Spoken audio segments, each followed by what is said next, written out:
At 10:30 p.m. on June 2, 2000, 15-year-old Heather Robinson heard her family's landline telephone ring, and so she picked it up. But before she could even say hello, she heard her father saying hello to whoever had called them. He had picked up the other telephone upstairs in his room. Heather was about to hang up, but she got curious when she heard the tense tone of the person her father was speaking to. And so she decided to just mute her handset and secretly listen to her dad's conversation. What she would hear over the next 45 seconds would not only change her life forever, but it would make headlines all over the world. This story includes sexual content and some graphic violence. As such, listener discretion is advised.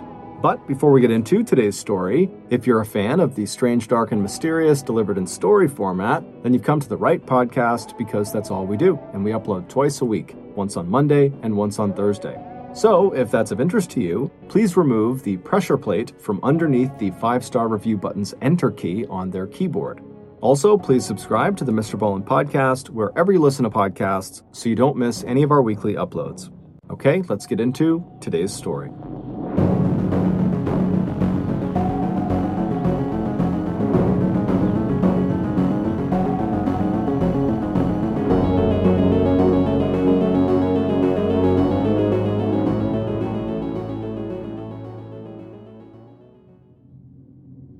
For 19-year-old Lisa Stasi, the Christmas of 1984 was the worst she could remember. And that was really saying something, because even though Lisa was still very young, she had been through a lot. Born in the city of Huntsville, Alabama, whose 143,000 residents lived in the northernmost part of the state, best known as the Heart of Dixie, Lisa's father had died when she was just a child, and her brother would commit suicide. And so, after dropping out of high school at the age of 17, the beautiful teenager with the bright smile decided to leave Huntsville, her broken family, and her sad memories behind, and head for the metropolitan glamour and polish of Kansas City, Kansas, 670 miles to the northwest. But 2 years after that great escape, here she was, in the middle of a cold Midwest winter, in the middle of a collapsed marriage that had lasted only 1 year. In many ways, Lisa was worse off now than she'd been back in Alabama. She had no money, she had no job skills, and she had no home. But the one thing Lisa did have that made her happier than anything else in her life was her tiny 4-month-old daughter, Tiffany. Back when Lisa had arrived in Kansas City in 1983 and met her future husband, Carl, at a bar, she hadn't intended to get pregnant, but shortly after being introduced to the handsome 23-year-old sailor, the two of them had fallen in love, and the rest, as Lisa's mother would say, was history. Just 1 month after the young couple got married in August of 1984, little Tiffany Lynn was born on September 4th at a hospital on the Missouri side of Kansas City. But right after that, things started going downhill. By October, Carl was out of the Navy and out of work, and according to Lisa's friends and family, their marriage had turned violent. 2 months later, just a few days after Christmas, Carl would leave Lisa and Tiffany, and he would rejoin the military. With nowhere to go, Lisa and her baby moved into Hope House, which was a local shelter for homeless women. But just 1 month after that horrible Christmas, Lisa got the break she had been praying for. In the beginning of January 1985, the director of Hope House told Lisa that a local philanthropist had contacted the shelter saying that his newly founded charitable organization called Kansas City Outreach had heard about Lisa's plight and wanted to help her. Kansas City Outreach looked specifically for mothers with infants who needed housing and job training, and so Lisa was a perfect fit. Through their program, Lisa would be given her own furnished apartment and an $800 monthly allowance, along with some babysitting money. Lisa was thrilled. A few days after learning about this program and agreeing to be a part of it, Lisa had packed up all of her belongings and she had driven to her sister-in-law's house, where someone from the program was going to come and pick Lisa and her baby up and take them to their new apartment. As Lisa waited, she felt annoyed that her sister-in-law, Kathy, was not as excited about this opportunity as she was. In fact, Kathy was acting like this whole thing seemed kind of sketchy, that the Kansas City Outreach program was just too good to be true. And as a heavy snowstorm moved into the area that day, Kathy suggested in a hopeful voice that maybe the weather would keep her ride from being able to drive out to pick her up that day. and that maybe Lisa would have another day or two to decide if she really wanted to go through with this. But Lisa shrugged her off, and a little while later, right at the appointed hour, the two women heard a knock on the front door. And when they opened it, to their surprise, the founder of the Kansas City Outreach Program was there. He was a smiling, well-dressed, middle-aged man in a long trench coat. And after introducing himself, he walked back to the car and stood there ready to open the car door for Lisa. Lisa carefully wrapped her baby, Tiffany, in her warmest blanket and tucked her into the car seat that was sitting near the front door. Then Lisa said goodbye to her sister-in-law, and then she picked up the car seat and shielded Tiffany from the snow as she walked quickly down the front steps and out to the waiting car. She strapped her infant into the back seat, then Lisa slid into the front passenger seat, where she buckled up and then waved and smiled at Kathy as the car pulled away from the curb. Over the next several weeks, Lisa, who normally spoke with her mother all the time, stopped calling.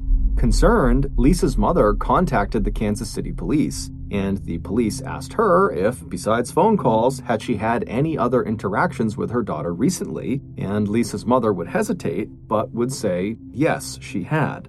Not long after Lisa's calls had stopped, Lisa's mother had received a typewritten note from Lisa that had her daughter's signature written out at the bottom that claimed Lisa was doing just fine and that she didn't need anything, but there was just something odd about the way the note was written. It just didn't sound like Lisa at all.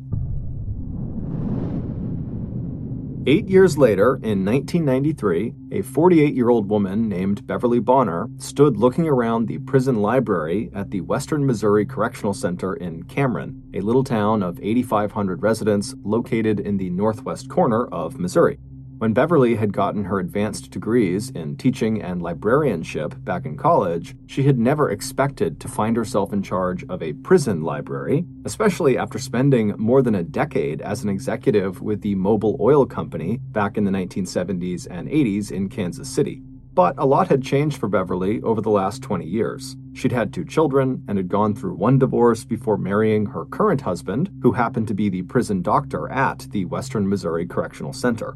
Beverly was grateful that she'd been hired as the prison librarian, but as she looked around at the perfectly organized collection of books on the shelves, she wished that her job was a little more challenging and that her marriage to Dr. William, now in its 6th year, was a little bit more exciting. Except that recently, very recently, Beverly's life had gotten a little bit more interesting. As she heard the metal door into the library open, Beverly felt her pulse quicken. She knew it was her new library assistant, a prison inmate whose exemplary behavior and high level of education had qualified him for this plum assignment inside the library. And when she'd first been introduced to him several weeks ago, it turned out that, amazingly, she'd actually met him before, back in 1970, when he also had worked at Mobil Oil in Kansas City as a systems analyst.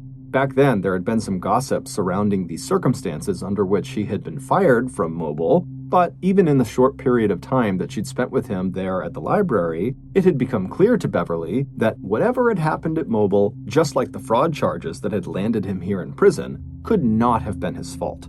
As he walked toward her now, eyes twinkling and that boyish grin on his face, Beverly felt her face flush as his eyes traveled up and down her body. Then, when he reached her, he leaned in close and he told her how very, very good she looked. Beverly's affair with her library assistant had begun almost immediately after he had started working with her, and by the time his prison sentence was over 6 months later, Beverly's lover had promised her an exciting role in the new business he planned to build as soon as he was on the outside. Not only would this new business make both of them rich, but Beverly believed this would finally be a career that challenged her.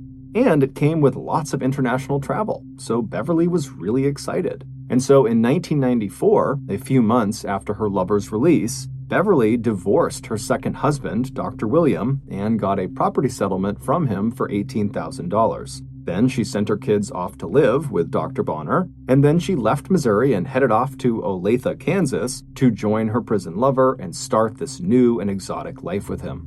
But when Beverly's oldest child died a little over 1 year later, in December of 1995, Beverly didn't show up for his funeral. In fact, it had been more than 12 months since anyone had seen Beverly in person. The only communication anyone in her family had had with her since she left for Olathe, Kansas, were a few typewritten letters she had sent that had her signature at the bottom. But no matter how many times the family read these letters to reassure themselves that everything was okay with Beverly, they couldn't help but think that the language she had chosen to use in these letters sounded totally weird. It just did not sound like her. 6 years later, on a cold night in late January 2000, 28-year-old Suzette Troughton was sitting inside her apartment in Monroe, Michigan, a town of 22,000 people located in the southeast corner of the Great Lakes state. She was doing what she did almost every night, talking on the phone with her mom, Carolyn, who also lived in Monroe. While they talked, Suzette petted Pika and Harry, the two tiny Pekingese dogs that were her constant companions. Outside her apartment window were the familiar streets of her hometown, the place where she had been born and where her parents had gone through a nasty divorce and where she had dropped out of high school in her junior year. But despite all that, Suzette actually liked living in Monroe. And overall, she liked her job as a nurse's aide, where she mostly took care of elderly and terminally ill patients. She was actually so good at her job that she wanted to get her degree in nursing, but money was tight. Just to pay for the few nursing prep courses she was taking right now, she had to pick up a part-time waitressing job at Bob's Big Boy restaurant. So, when Suzette had found this amazing job offer online 5 months ago in the fall of 1999, she could hardly believe her luck. A well-to-do businessman in Kansas City was looking for a healthcare worker to come with him and his elderly father on a round-the-world cruise on his yacht. In exchange for taking care of his dad, the man was offering to pay all living expenses plus an annual salary of $65,000, 3 times what Suzette made working her 2 jobs in Monroe. But ever since she had accepted this job offer, her mother and some of Suzette's closest friends had voiced real concerns, saying that the opportunity just seemed way too good to be true. And sure enough, on that cold night in January of 2000, that's what Suzette's mom was talking to her about on the phone. And per usual, Suzette told her mom to stop worrying. Suzette knew her future employer was totally legit.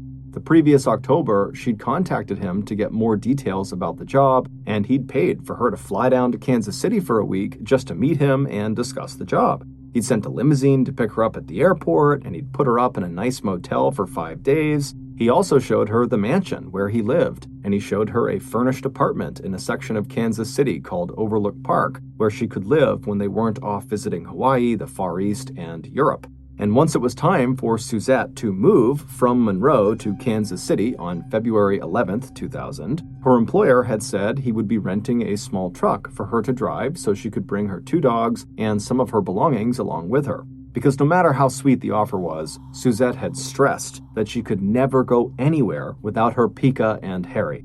A few minutes later, the phone conversation with her mother wrapped up, and Suzette said goodnight and that she would call again tomorrow.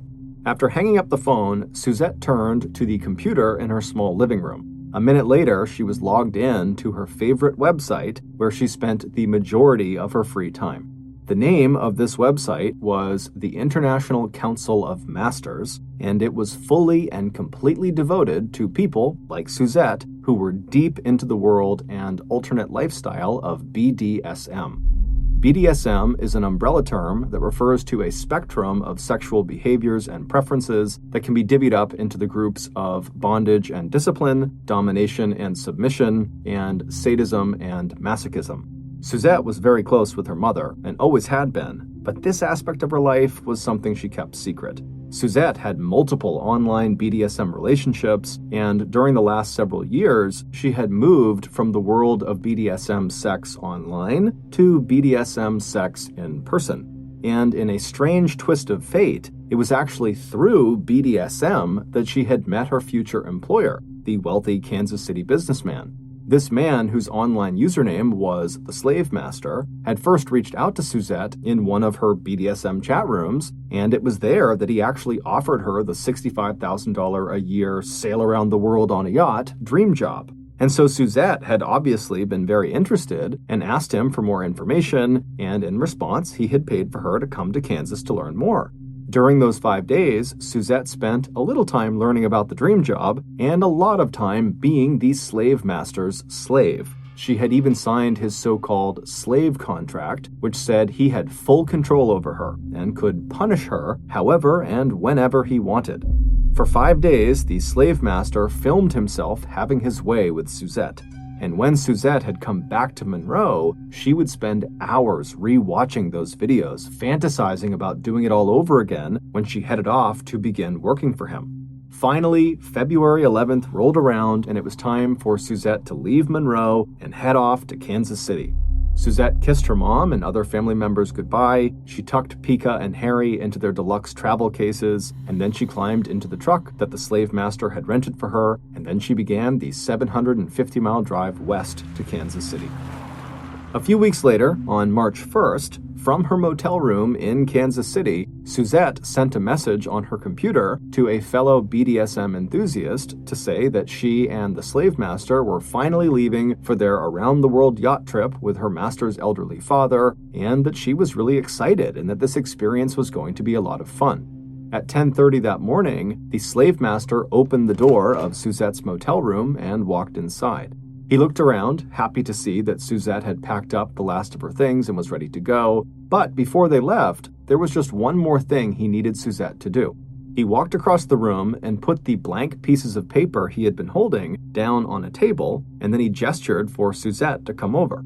He told her to sign her name at the bottom of each page. This way, he said, she'd be reminded to write some letters to her family once they were out at sea.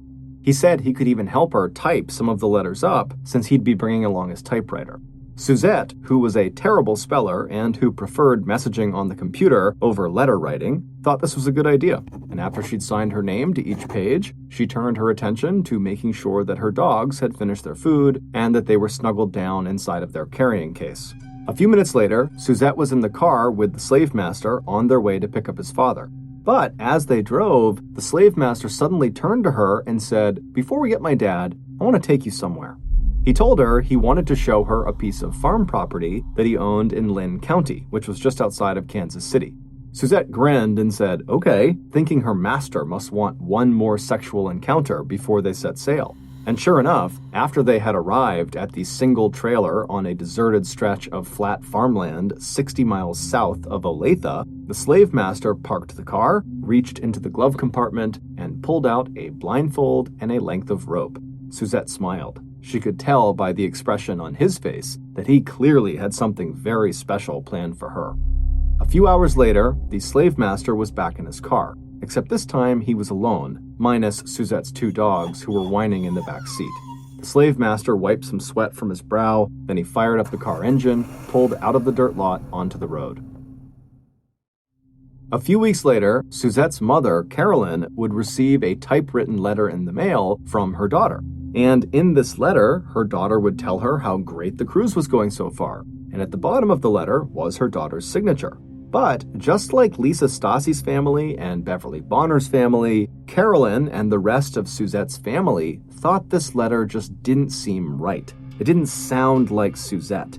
But what made Suzette's family especially skeptical of this letter was that one of her dog's names had been badly misspelled. Not just a typo, but a full-blown misspelling. Suzette adored her dogs like they were her children, and she would never have spelled the dog's name that way. And so the combination of this egregious spelling error, combined with the overall alien feel of the letter, convinced Suzette's family that Suzette simply could not have been the letter's author. But the implications of this were not clear. Did this mean Suzette was in trouble? Was this letter just a prank? They didn't know. But they had no way of actually getting in touch with Suzette because she was out on this yacht, so there was no phone number for her. So with nothing else to do, the family just kind of began digging into Suzette's life to see if there was anything they could find. And her family quickly discovered that Suzette was a part of this BDSM community, but more importantly, they discovered that the Kansas City businessman who had offered Suzette this dream job was also a member of the BDSM community, and his username was the Slave Master. And when the family began reaching out to people in this community that had heard of the Slave Master, no one had nice things to say about him. And so at this discovery, Suzette's mother, Carolyn, just got this really bad feeling that something had happened to her daughter. And so she called the Kansas City police. And on this call, she would tell them that, she can't get in touch with her daughter, and she's gotten these letters from her daughter, but it doesn't sound like her. And then at the end of her initial story of what's going on with her daughter, she would tell the police that the last person she believed her daughter was with was her new employer, a man who called himself the slave master online. Now, at first, the police, as they're listening to Carolyn, they were a little bit dismissive of her story because it sounded like her adult daughter had chosen to go do something and she was sending letters, so she was in touch. So what was the big deal? But when they heard Carolyn mention the slave master part of the story, everything changed because the police knew exactly who the slave master was. A few months later, in the spring of 2000, 15-year-old Heather Robinson was sitting in her bedroom in her family's house in Chicago, Illinois, listening to her parents arguing downstairs. As she tossed her long brown hair over her shoulders, Heather was thinking to herself, did her parents really believe that she couldn't hear them fighting? And did they really think that over the last year she hadn't noticed that arguments like this one were becoming more and more frequent? It actually wasn't even the arguing that bothered Heather the most. It was the fact that her parents tried to act like these fights weren't even happening, like everything was just fine, and this totally annoyed and stressed Heather out. But the truth was, at the age of 15, everything bothered Heather, including the fact that she was an only child, and she didn't have any siblings to talk with about her parents going through this rough patch, and about how way overprotective her parents were. They had rules for everything, like not allowing her to take phone calls after 9 p.m., or telling her it was time to get off the family computer when she was mid-conversation with her friends. And with her 16th birthday and driver's license coming up that fall, she was sure they'd be making up even more rules for her. As she sat there wishing she had a little more independence, Heather suddenly remembered that offer her uncle had made her almost a year earlier.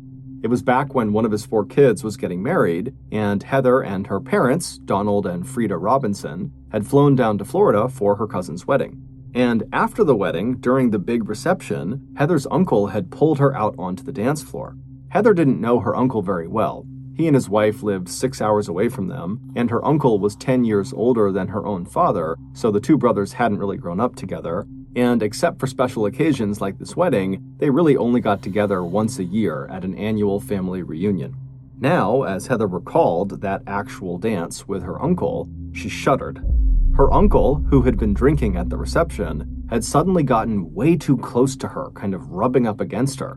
However, just as quickly as he had started doing that, he had stopped, and then taking hold of one of her arms and said, it looks like things are kind of rough right now with your parents, and if you ever need to get away, you can just message me and I'll buy you a plane ticket and you can come out and visit me, no questions asked, just a little getaway. Then he squeezed her arm one more time, he gave her a nod, and then he walked away. At the time, Heather had not been remotely interested in this offer. But now, as she sat there staring out at the dark, cold night, listening to her mom and dad argue downstairs, she started to think maybe she should go visit her uncle. Maybe some time away would be a good thing. A few weeks later, at 10:30 p.m. on Friday, June 2nd, Heather listened from her bedroom for the sound of her parents retreating to their room. Once she was sure they were both in there, Heather quietly slipped out of her bedroom and headed downstairs to be closer to the landline telephone. She was expecting a call from a friend, but since it was after 9 p.m., she was not allowed to take calls. And so her plan was just to stand right in front of the phone and grab it the second it rang so it didn't wake up her parents, who had a phone right next to their bed. But when the phone actually rang just a few minutes later, Heather was fast, but not fast enough. By the time she'd picked up the receiver and put it to her ear, she could hear her father's sleepy voice already saying, "Hello?" Immediately, Heather pressed mute on her own handset, but instead of hanging up the phone, Heather hesitated. She could hear on the phone not her friend who was supposed to be calling, but one of her relatives, and his voice was low and very tense. Intrigued, Heather put the phone back to her ear and secretly listened. What Heather would hear in the next 45 seconds would change her life forever and make headlines all over the world.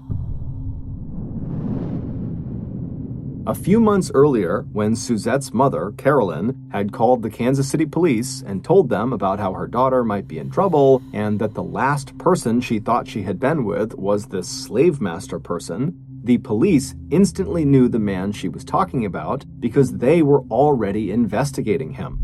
Several women in the BDSM community had come forward with complaints against this man. Most of the women had said they had met up with the slave master in person and he had assaulted them or stolen from them. So the police were confident that this slave master guy was a really bad guy. And so when Carolyn said her daughter, Suzette, had been with him last, and now no one could get in touch with Suzette and didn't know where she was, this sent up huge red flags for the police. But what pushed their suspicions over the edge was when, a couple of days later, Carolyn got a call from Olathe, Kansas Animal Control saying they had just found her daughter's beloved Pekingese dogs alive but abandoned in a trailer park. Carolyn knew her daughter would never abandon those dogs willingly, and so she called the Kansas City police back to tell them. When the police heard about the dogs, not only that Suzette was not with them, which was highly unusual according to her mother, but that the dogs were found in the same trailer park where they knew the slave master lived, they knew this could not be a coincidence. And so, on the morning of Friday, June 2nd, just 12 hours before 15-year-old Heather Robinson overheard that fateful phone conversation, the police in Kansas descended on the trailer park where the slave master lived. Federal, state, and local law enforcement would search not only the slave master's house, but also his 17-acre piece of farmland 60 miles to the south and several storage units he had rented in Raymore, Missouri, 30 miles to the west. In his house, investigators would quickly find Suzette's ID cards, as well as some blank stationery with her signatures written out at the bottom. They also found a receipt from 1985 for a motel room rented in Kansas City to a 19-year-old woman named Lisa Stassi. But these discoveries were nothing compared to what was found next. On the slave master's farmland were 3 85-gallon oil drums hidden next to the single shabby trailer. Inside of these drums, investigators found the bodies of 2 women who had died of puncture wounds to their skull, likely caused by a hammer. One of the bodies belonged to a 21-year-old Polish immigrant from Indiana who had been one of the slave master's slaves. The other was 28-year-old Suzette Troughton. She was found wearing a blindfold and had a piece of rope tied around her neck. Out at the slave master's storage facility in Raymore, Missouri, investigators found that one of the units had been rented back in 1994 under the name of former prison librarian Beverly Bonner. Inside that unit, they found 3 storage containers. One of them had Beverly Bonner's body inside of it, and the others held 2 more victims the slave master had recruited for sex, a 45-year-old mother and her 15-year-old disabled daughter who had been confined to a wheelchair. That night, at around 10:30 p.m., just hours before the public would find out the identity of the slave master, 15-year-old Heather Robinson picked up the phone and heard her father give a sleepy hello to whoever had called. Heather quickly muted her handset, but decided to secretly listen to her father's conversation. The low, tense voice of the person on the other line belonged to the son-in-law of her father's older brother, John Robinson. John was the uncle that Heather had danced with just a few months earlier at the wedding, who had been somewhat inappropriate with her and then kind of abruptly offered to fly her out to visit with him anytime she wanted. In a hushed and terrified voice, the son-in-law delivered the news that would start appearing in the newspapers and on the TV the next day. John had just been arrested for murder.